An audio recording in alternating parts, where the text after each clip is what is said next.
সুপ্রিয় শিক্ষার্থীবৃন্দ, শুভ সকাল। কৃষি বিশ্ববিদ্যালয় কলেজ কর্তৃক আয়োজিত অনলাইন ক্লাস কার্যক্রমে তোমাদের স্বাগত। আশা করি সবাই ভালো আছো, যে যেখানে আছো সুস্থ আছো। অনেকদিন পরই তোমাদের সামনে আবার আসা।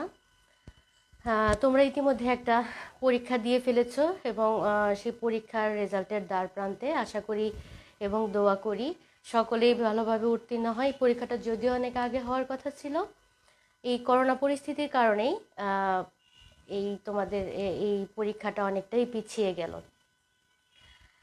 তো আমরা মোটামুটি সব সাবজেক্টই এখন সব কিছু স্বাভাবিক থাকলে তোমাদের টেস্টের প্রিপারেশন নিতে হতো। তো আমাদের তো মোটামুটি সবগুলো সাবজেক্টের সবগুলো বই মোটামুটি শেষ হয়ে গিয়েছে, আমাদের সাবজেক্টটাও প্রায় শেষ হয়ে গিয়েছে।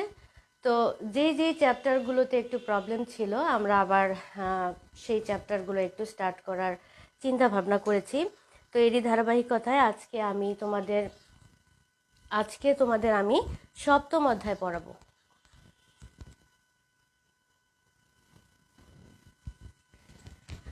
আচ্ছা শিক্ষার্থী বন্ধুরা, তোমরা একটু এনশিওর করো আমাকে আমার কথা শুনতে পাচ্ছ এবং বোর্ডটাকে ক্লিয়ার দেখা যাচ্ছে কিনা।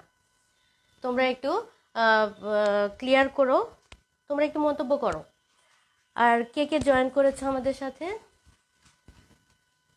হ্যাঁ, সাদমান, রাতুল, জান্নাতুল মাওয়া, মাহমুদুল হাসান, তোমরা অনেকেই জয়েন করেছো। আচ্ছা, ক্লিয়ার কিনা একটু কমেন্ট করো। বোর্ডটা মোটামুটি ক্লিয়ারই দেখা যাচ্ছে, ঠিক আছে। যেহেতু আমাদের সবগুলো চ্যাপ্টারই শেষ হয়ে গিয়েছে মোটামুটিভাবে, তো আমরা আবার তোমাদের অনেকেরই একটু কমপ্লেন ছিল যে করোনা শুরু হওয়ার আগ মুহূর্তে আমরা সপ্তম অধ্যায়টা পড়াচ্ছিলাম, তো এই অধ্যায়টা শেষ করতে পেরেছিলাম না, লাস্টে কিছুটা অংশ বাকি রয়ে গিয়েছিল। তো যেহেতু এটা অনেকদিন আগেই পড়ানো হয়েছিল, তো এতদিনে আশা করি সব তোমাদের মরিচা ধরে গিয়েছে। তো সেই চিন্তা ভাবনা থেকেই এই চ্যাপ্টারটা আমি আবার ফার্স্টের থেকে শুরু করার চেষ্টা করছি। আজকে আমরা পড়ব সপ্তম অধ্যায়ের মানব শারীরতত্ত্বের চলন এবং অঙ্গচালন, অর্থাৎ লোকোমোশন এবং মুভমেন্ট। এই অধ্যায়টা আমি যতদূর মনে পড়ে তোমাদের এই চ্যাপ্টারটা প্রথম অংশটুকু মোটামুটি ভালোভাবেই কভার করেছিলাম, তোমাদের মাল্টিমিডিয়া ক্লাসও নিয়েছিলাম। তো আজকে আবার আমরা একটু স্টার্ট করছি। আমাদের এই চ্যাপ্টারটার নাম হচ্ছে চলন এবং অঙ্গচালন, অর্থাৎ কঙ্কাল তন্ত্র নিয়ে আজকে আমরা কথা বলবো, ঠিক আছে। তো আমরা জানি যে আমাদের দেহের কাঠামো গঠিত হয় একটা বিশেষ ধরনের যোজক কলা দিয়ে, যেটা আমাদের দেহের কাঠামো গঠনের সাথে সাথে দেহের ভার বহন করে। আমাদের দেহের নরম অঙ্গগুলোকে, নরম অঙ্গ বলতে আমাদের দেহের যে গুরুত্বপূর্ণ অর্গানগুলো আছে সেগুলোকে সুরক্ষা করে, তারপরে দেহের ভার বহন করে, একই সাথে চলনে সহায়তা করে। তাকে বলা হয় কঙ্কাল বা স্কেলিটন।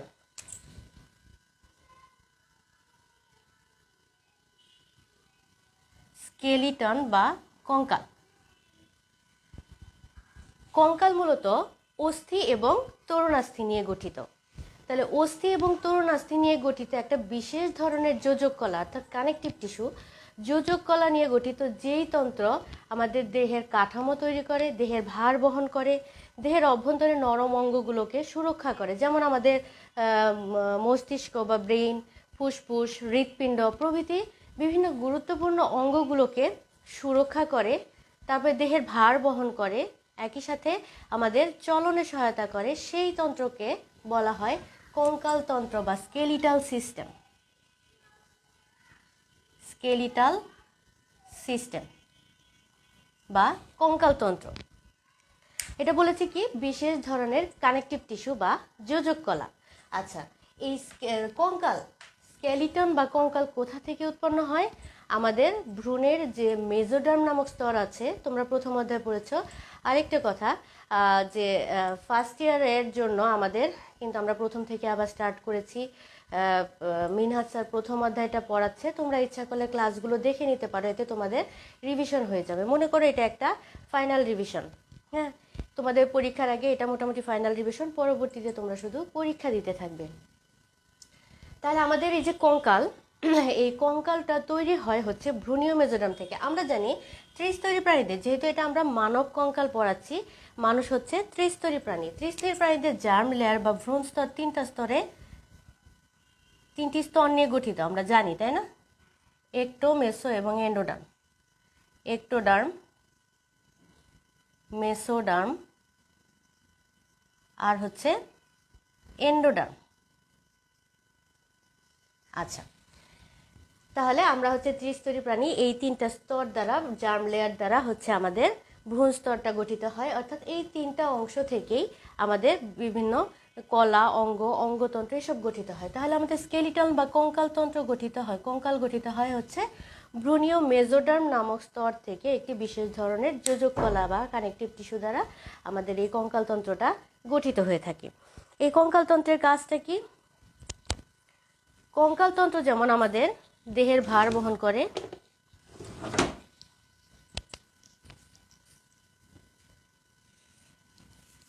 কঙ্কালতন্ত্র আমাদের দেহের কাঠামো তৈরি করে। কঙ্কালটা এতই গুরুত্বপূর্ণ, এই কঙ্কাল গঠিত হয় মেইনলি বোন এবং কার্টিলেজ, অর্থাৎ অস্থি এবং তরুণাস্থি দ্বারা। অস্থি এবং তরুণাস্থি দ্বারা আমাদের কঙ্কালটা গঠিত হয়। দেখো, যদি এই কঙ্কালটা না থাকতো, যদি কঙ্কাল না থাকতো তাহলে আমাদের শরীরের কোনো কাঠামোই থাকতো না। শরীরটা কি একটা মাংসপিণ্ডের মতো হতো, তাহলে আমাদের কি গড়িয়ে গড়িয়ে চলতে হতো। তাহলে আমাদের এই যে কাঠামোটা নির্মাণ হয়েছে এটা হচ্ছে কঙ্কাল দিয়ে। এবং আমাদের যে কঙ্কালটা দুই ধরনের হয়ে থাকে, একটা হচ্ছে এক্সোস্কেলিটন আর একটা হচ্ছে এন্ডোস্কেলিটন।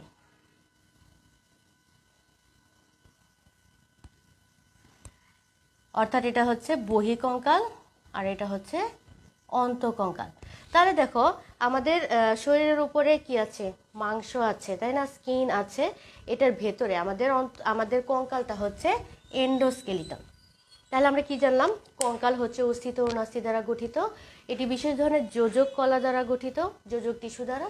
এটা তো উৎপন্ন হয় হচ্ছে ভ্রূণীয় মেজোডার্ম নামক স্তর থেকে। এবং আমাদের কঙ্কালটা হচ্ছে অন্তঃকঙ্কাল বা এন্ডোস্কেলিটন।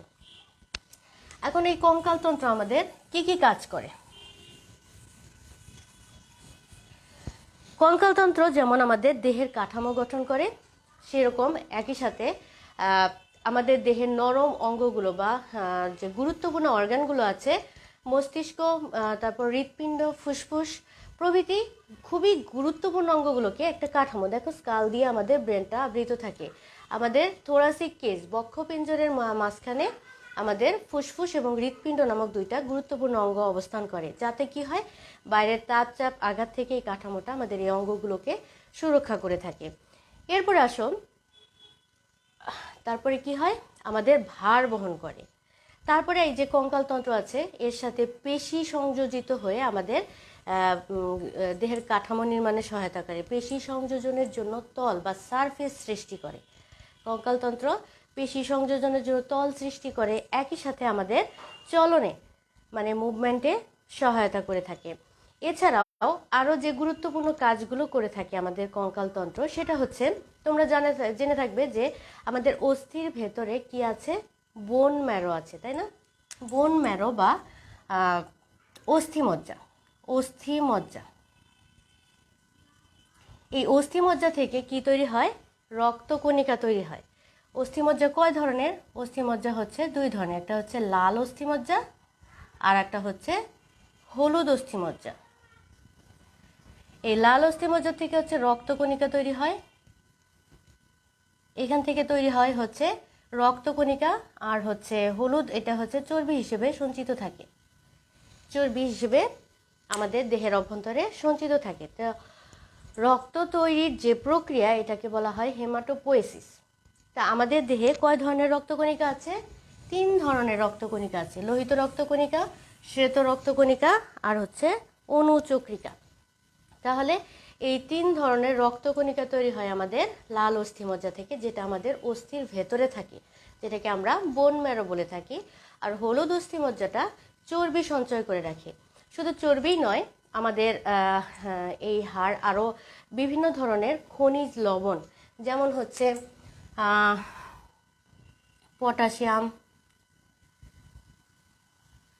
পটাশিয়াম, ক্যালসিয়াম, ফসফরাস ইত্যাদি খনিজ লবণ। আমাদের দেহের জন্য যে প্রয়োজনীয় যে খনিজ লবণগুলো আছে সেগুলো হচ্ছে সঞ্চয় করে রাখে এবং প্রয়োজন মতো কী করে আমাদের ব্লাডে সরবরাহ করে, রক্তের মধ্যে সরবরাহ করে থাকে। আচ্ছা, এছাড়াও তোমার আমাদের যে ডায়াফ্রাম আছে, ডায়াফ্রাম শ্বাস প্রশ্বাসে এবং আমাদের যে কানের যে অস্থিগুলো আছে এগুলো আমাদের শ্রবণে সহায়তা করে থাকে। একইভাবে এই দেহের অভ্যন্তরীণ স্থিতাবস্থা অর্থাৎ হোমিওস্ট্যাসিস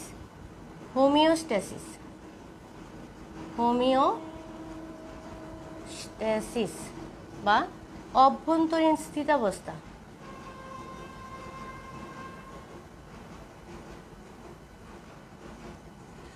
অভ্যন্তরীণ স্থিতাবস্থা কীরকম? আমাদের শরীর সবসময় একটা সাম্যাবস্থায় স্বাভাবিক অবস্থায় থাকতে চায়। কোনো কারণে এই অবস্থার যদি কোনো তারতম্য হয়, কোনো একটা ক্যালসিয়াম লবণের ঘাটতি হলো বা কিছু হলো, তখন সেই লবণগুলো ধরো আমাদের অস্থিমজ্জা থেকে আমাদের রক্তের মধ্যে চলে আসবে, অর্থাৎ আমার দেহটাকে স্থিতাবস্থায় রাখতে চাবে।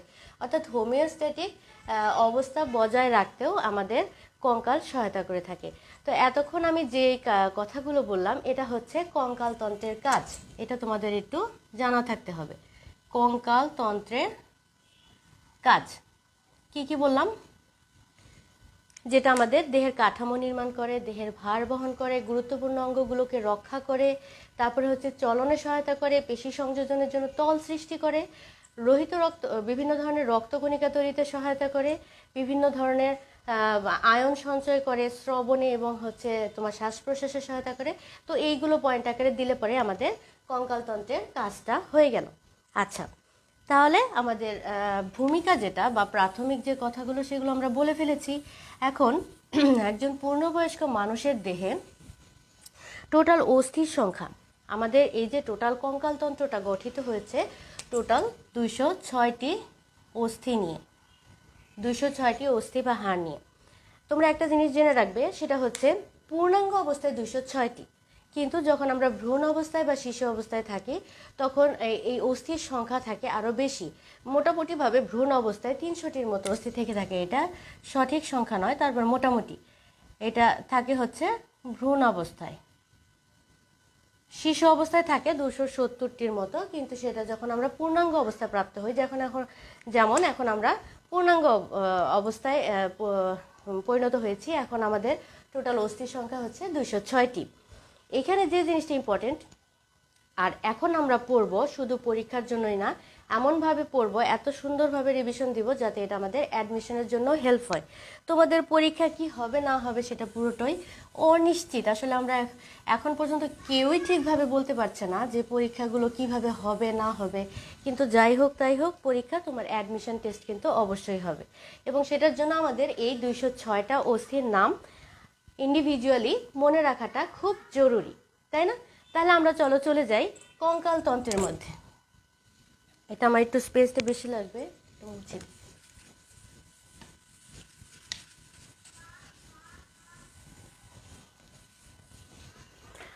আর তোমাদের আমি প্রথম থেকে একটি কথাই বলে আসছি যে বায়োলজির ম্যাক্সিমাম টার্মগুলোই হচ্ছে ইংরেজিতে। তোমরা এখন থেকেই যাদের স্পেশালি মেডিকেল যাদের টার্গেট, তারা যদি এখন থেকে একটু ইংরেজি বাংলার পাশাপাশি প্র্যাকটিস করো লেখা এবং বলায়, তাহলে তোমাদের জন্য অ্যাডমিশনের পরবর্তীতে অনেকটাই হেল্প হবে। কঙ্কালতন্ত্রকে প্রথমত দুভাগে ভাগ করা হয়েছে। মানব কঙ্কালতন্ত্রকে দুভাগে ভাগ হয়েছে। আমি চেষ্টা করব বাংলা ইংরেজি, আমি যখন এটা ফার্স্ট ক্লাস নিয়েছিলাম তোমাদের সেইভাবেই পড়িয়েছিলাম, হয়তো মনে আছে, তোমাদের আজকে পড়াটা ইজি হবে। তাহলে টোটাল কঙ্কালতন্ত্রের টোটাল অস্থি সংখ্যা বা বোনের সংখ্যা হচ্ছে 206টি।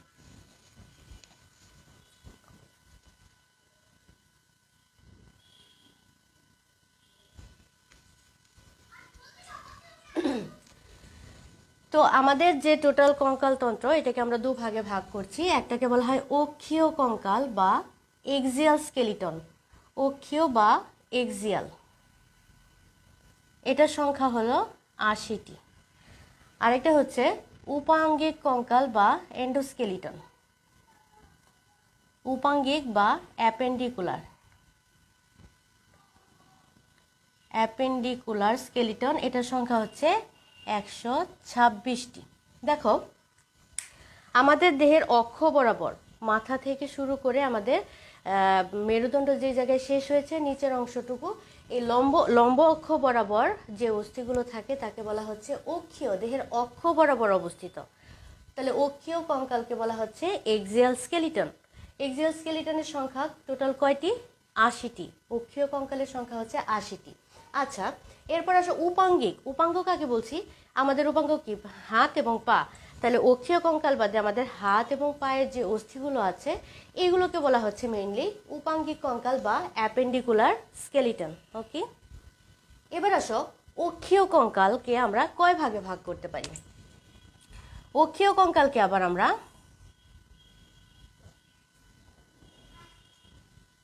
তিনটা ভাগে ভাগ করতে পারি। স্কাল বা করটি, করটি বা স্কাল,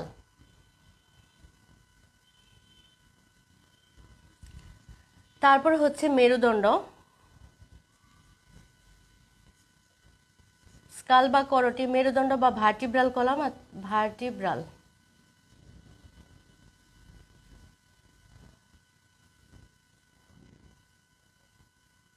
ভার্টিব্রাল কলাম, আর হচ্ছে বক্ষপিঞ্জর।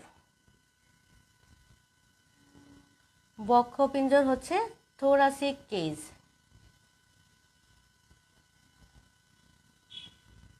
Thoracic cage.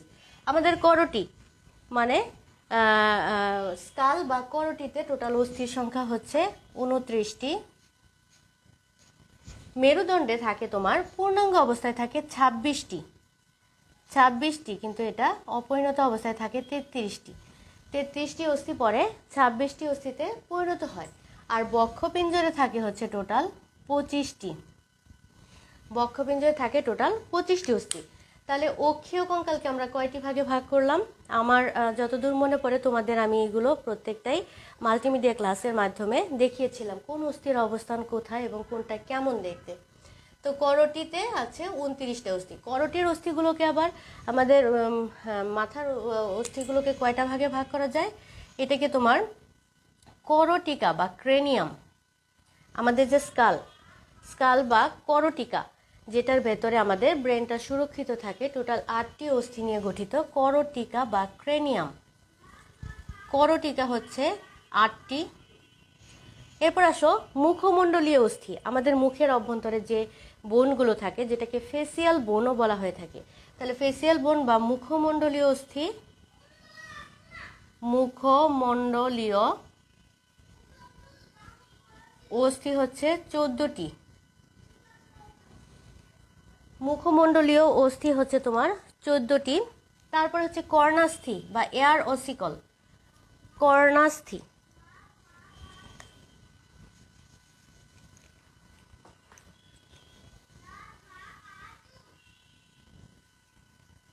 কর্ণাস্থি হচ্ছে 6টি। এয়ার অসিকল আমরা জানি, তোমরা যখন কান পড়েছো বা অস্থির অধ্যাতেও আমরা পড়িয়েছিলাম যে আমাদের প্রত্যেকটা মধ্যকর্ণে 3টা করে অস্থি থাকে।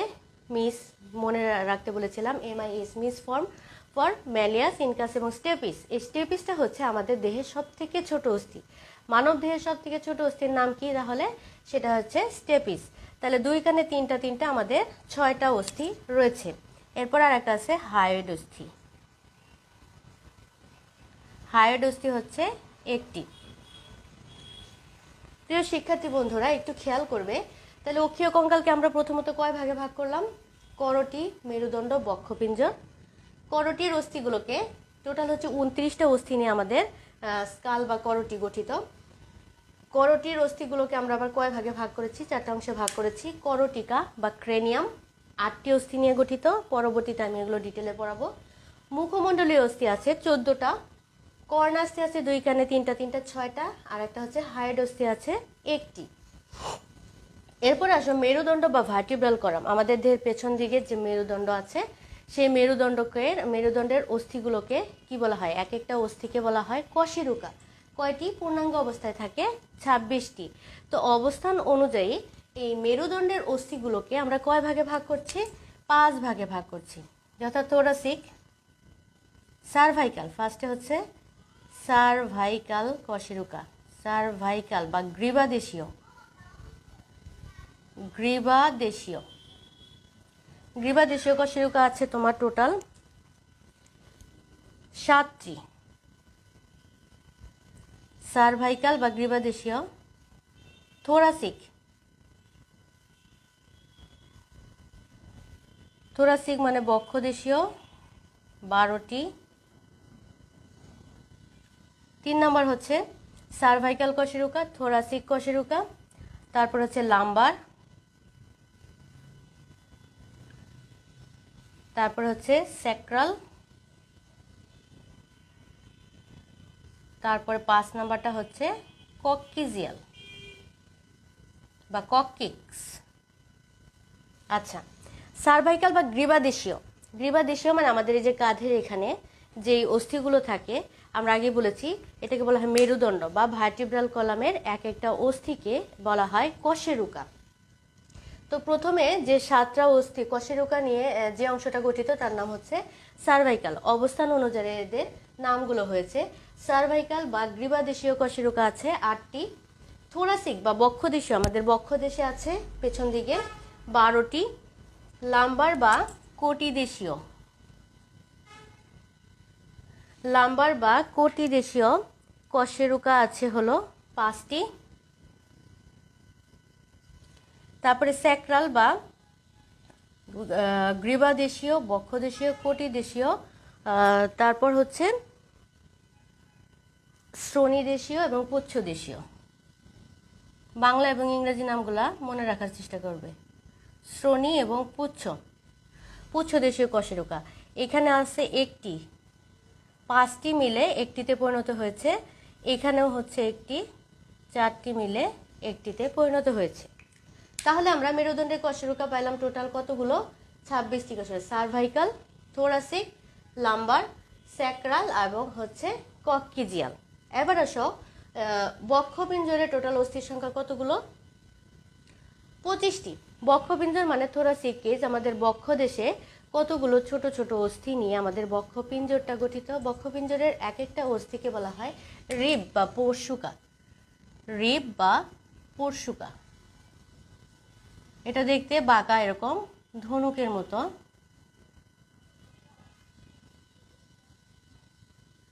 এরকম একটা অস্থি, এই ধরনের 12টা অস্থি, তাহলে 12 12 24টা অস্থি নিয়ে তাহলে হচ্ছে এটাকে আমরা দুভাগে ভাগ করতে পারি। একটা হচ্ছে পরশুকা আর একটা হচ্ছে স্টার্নাম। স্টার্নাম হচ্ছে সামনের দিকে একটা অংশ, পরশুকাগুলো পেছনের দিকে হচ্ছে বক্ষদেশীয় কশেরুকার সাথে, থোরাসিক কশেরুকার সাথে এবং সামনের দিকে স্টার্নামের সাথে যুক্ত থাকে। তাহলে একটু হচ্ছে 12 12 24টি আর এটা হচ্ছে স্টার্নাম থাকে হলো একটা, এই টোটাল হচ্ছে 25টি। তাহলে আমাদের অক্ষীয় কঙ্কাল, আমাদের অক্ষ বরাবর যেই কঙ্কালগুলো রয়েছে, যে অস্থিগুলো রয়েছে সেইগুলোর নাম আমরা, তোমরা আগেও পড়েছো, আশা করি মনে আছে কিছু কিছু, এখন পড়লে আর একটু ক্লিয়ার হয়ে যাবে। তাহলে আমরা অক্ষীয় কঙ্কাল বা এক্সিয়াল স্কেলিটন যে 80টা অস্থি আছে, 80টা অস্থির নাম জানলাম। এরপর আসো উপাঙ্গিক বা অ্যাপেন্ডিকুলার স্কেলিটন। উপাঙ্গিক কঙ্কালের সংখ্যা টোটাল কতগুলো? টোটাল হচ্ছে 126টি। তো উপাঙ্গিক কঙ্কালকে আমরা কতগুলো ভাগে ভাগ করতে পারি? নিশ্চয়ই মনে আছে, বলে একটু কমেন্ট করো তো কতগুলো ভাগে। আমি এটা একটু মুছে দেই পাশে।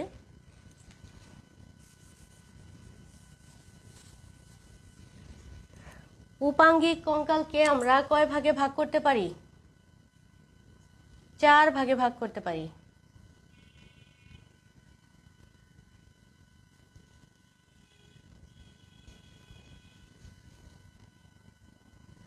সেটা হচ্ছে বক্ষ অস্থিচক্র, বক্ষ অস্থিচক্র, তারপরে হচ্ছে আমাদের হাত, বাহু, বাহু, তারপরে হচ্ছে শ্রোণী অস্থিচক্র, এরপরে আছে হচ্ছে পা। বক্ষ অস্থিচক্রে টোটাল অস্থির সংখ্যা হচ্ছে 4টি। বক্ষ অস্থি চক্রে টোটাল অস্থির সংখ্যা হচ্ছে 4টি, বাহুতে আছে 60টি। এক হাতের গুলো জানলে আর এক হাতের গুলো জানা যাবে। শ্রোণী অস্থি চক্রে আছে হলো 2টি এবং পায়ে আছে 60টি। তাহলে 60 60 120 আর 4 দিয়ে 6 126টা। এগুলো মনে রাখা খুব সহজ। বক্ষ অস্থি চক্র তোমাদের আমি বলেছিলাম, বক্ষ অস্থি চক্র এবং শ্রোণী অস্থি চক্রের নামগুলো একটু ইংরেজিতে মনে রাখতে। এটাকে বলা হয় পেক্টোরাল গার্ডল, পেক্টোরাল গার্ডল। আর এটাকে বলা হয় pelvic, pelvic girdle. Pectoral girdle এবং পেলভিক গার্ডল। বক্ষ অস্থি চক্রের 3টা অস্থি থাকে নর্মালি। 3টা অস্থির নাম হচ্ছে তোমার হচ্ছে স্ক্যাপুলা, কোরাকয়েড, অনেক সময় প্রশ্ন আসে ক্ল্যাভিকল বিভিন্ন জায়গায়, এবং ক্ল্যাভিকল। তো আমাদের ক্ষেত্রে কোরাকয়েডটা থাকে না, এটা অন্যান্য প্রাণীতে থাকে। তাহলে বক্ষ অস্থি চক্রে অস্থির সংখ্যা হচ্ছে টোটাল নর্মালি হচ্ছে 3টা, এটা জেনে রাখো। আমাদের আছে হলো 2টা, হচ্ছে স্ক্যাপুলা, যথা স্ক্যাপুলা 2টি, আর হচ্ছে ক্ল্যাভিকল হচ্ছে 2টি, ক্ল্যাভিকল হচ্ছে 2টি। দেখো স্ক্যাপুলা, আমরা যদি হাতটা পেছন দিকে এরকম করি তো পেছনে একটা ত্রিকোণাকৃতির পাখনা টাইপের একটা অস্থি আছে দুই পাশে, আমাদের দুই হাতের পেছনেই থাকে, সেটাকে বলা হয় স্ক্যাপুলা। তাহলে দুপাশে 2টা থাকে। ক্ল্যাভিকল আমাদের গলার এখানে একটা চিকন বোন থাকে, যেটাকে উইশ বোন বা বিউটি বোনও বলা হয়ে থাকে, সৌন্দর্য বর্ধনের জন্য। মেয়েদের এটা থাকলে এটাকে বলা হয় যে, না থাকলে তাকে সুন্দর বলা যায় না।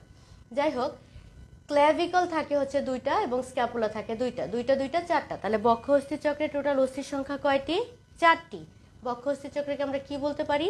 Pectoral girdle. এবার আছো হচ্ছে বাহু বা হচ্ছে আমাদের হচ্ছে হাত। হাতে টোটাল অস্থির সংখ্যা কয়টি? হচ্ছে 2 হাত মিলে 60টি, অর্থাৎ 30টা 30টা 60টা। তোমরা এই অস্থিগুলোর সবগুলোর নাম জানো, এগুলো কিন্তু তোমাদের প্র্যাকটিক্যালেও লাগবে। প্র্যাকটিক্যালের জন্য এগুলো জানাটা অনেক জরুরি। আচ্ছা, আমি এটা একটু এই পাশে মুছে দিই।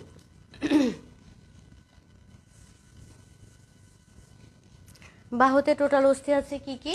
আমরা জানি যে আমাদের হাতের এই অংশটুকুর নাম হচ্ছে হিউমেরাস, হিউমেরাস। সংখ্যাটা পরে লিখছি, রেডিয়াস, আলনা, carpal, metacarpal,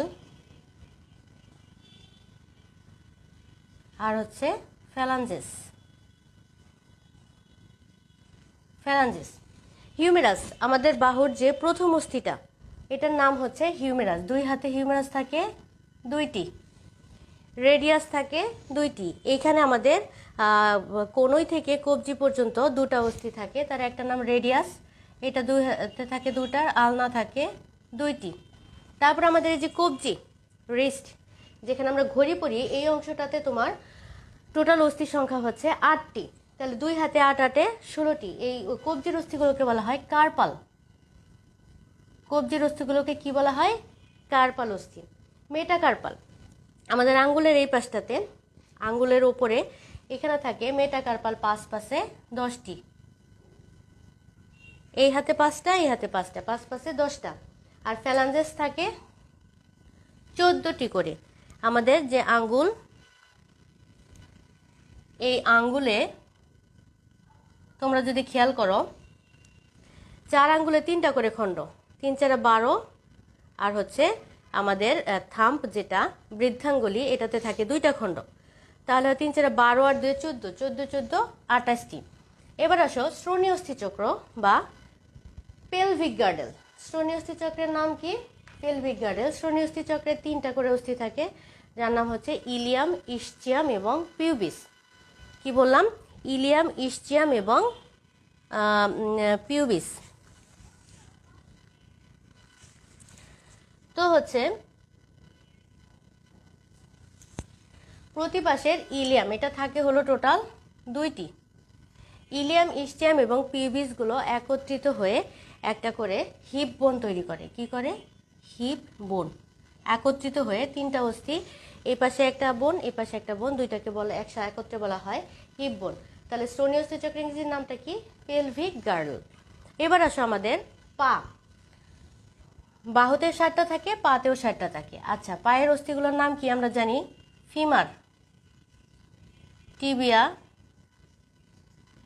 fibula,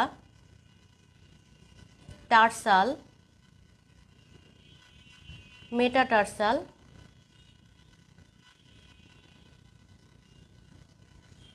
patella. Patella মানে হচ্ছে হাঁটু, মেটাটার্সাল আর হচ্ছে ফ্যালাঞ্জিস। ফ্যালাঞ্জিস আমাদের দেহের একটু মনে রাখতে হবে সব থেকে বৃহত্তম এবং ভারী অস্থির নাম হচ্ছে আমাদের ফিমার, যেটা আমাদের থাই পায়ের যে অস্থিটা, এটার নাম হাঁটুর ওপরের যে অংশটা ওইটার নাম হচ্ছে ফিমার। ফিমার থাকে দুই পায়ে দুইটি, টিবিয়া থাকে দুইটি, হাঁটুর নিচের অংশে হচ্ছে দুইটা অংশ থাকে, টিবিয়া এবং ফিবুলা। তো ফিবুলাও থাকে হচ্ছে দুইটি, প্যাটেলা দুই হাঁটুতে দুইটি, টার্সাল টার্সাল থাকে হচ্ছে 14টি, মেটাটার্সাল 10টি, আর ফ্যালাঞ্জিস হচ্ছে 28টি। তাহলে 60 60 120, বক্ষ অস্থিচক্রে 4টা এবং শ্রোণী অস্থিচক্রের 2টা, 4 2 6 126 আর হচ্ছে 80। এই টোটাল হচ্ছে 206টি অস্থি। এই 206টা অস্থির অবস্থান এবং এদের নাম সম্পর্কে আমাদের খুব ভালো ধারণা থাকতে হবে, তাই না? তোমরা আগেও পড়েছিলে, জাস্ট আরেকবার র্যাপ আপ করে দিচ্ছি। টোটাল কঙ্কাল তন্ত্রকে আমরা দুটা ভাগে ভাগ করেছি, অক্ষীয় কঙ্কাল, উপাঙ্গিক কঙ্কাল, axial skeleton, appendicular skeleton. Axial skeleton হচ্ছে 80টি এবং উপাঙ্গিক কঙ্কাল বা অ্যাপেন্ডিকুলার স্কেলিটন হচ্ছে 126টি। অক্ষীয় কঙ্কালকে 3 ভাগে ভাগ করেছি, করোটি, মেরুদণ্ড, বক্ষপিঞ্জর, skull, vertebral column, thoracic cage.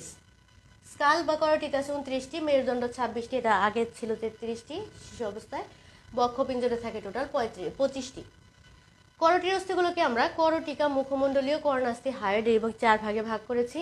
মেরুদণ্ডের অস্থিগুলোকে আমরা 5 ভাগে ভাগ করেছি।